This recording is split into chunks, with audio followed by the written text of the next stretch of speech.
Hello বন্ধুরা, আজকে তোমাদের জন্য নিয়ে আসলাম আম কুলফি। আম থাকতে থাকতে আম কুলফি কুলফি সবাই বানিয়ে খাও। তো দেখো আমি কীভাবে বানাই। আমটার ভিতর থেকে আটিটা ছাড়িয়ে নিতে হবে। তো আটি ছাড়িয়ে নিয়ে আমের রসটা বের করে নিতে হবে। এটা বের করতে আমার খুবই কষ্ট হয়েছে। আমের আটিটা ছাড়াতে খুবই কষ্ট হয়, কিন্তু আস্তে আস্তে ধৈর্য সহকারে কাজটা করতে হবে। তারপর রসটা বের করে তাতে দিয়ে দিলাম চিনি।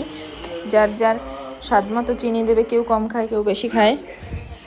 চিনি, গুঁড়ো দুধ, এখানে লিকুইড দুধ ব্যবহার করতে পারো, কিন্তু আমি গুঁড়ো দুধ পছন্দ করি, এই জন্য গুঁড়ো দুধ দিয়েছি। গুঁড়ো দুধ দিয়ে ভালো মতো মিশিয়ে নেব। কোনো জল ব্যবহার করা যাবে না। আর এখানে আমি দেব ভ্যানিলা আইসক্রিম। আমার কাছে ভ্যানিলা আইসক্রিম ছিল, ভ্যানিলা আইসক্রিম দিয়ে এটা বানালাম শর্টকাটে।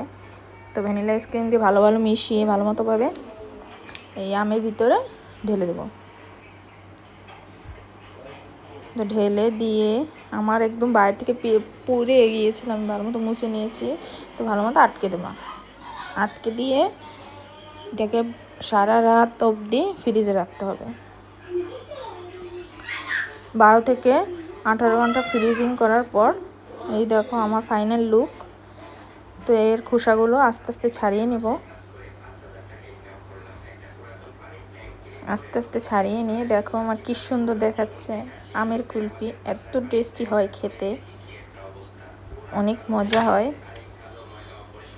তো তোমরা সবাই ট্রাই করো বন্ধুরা। এরপর ভালো মতো সাজিয়ে উপরে কিছু কাঠবাদাম আর কাজু বাদাম দিয়ে ডেকোরেশন করে নেবে, তারপর সার্ভ করবে। তো এটা খেতে অনেক টেস্টি হয়। আম থাকতে থাকতে তোমরা সবাই ট্রাই করো। Bye bye.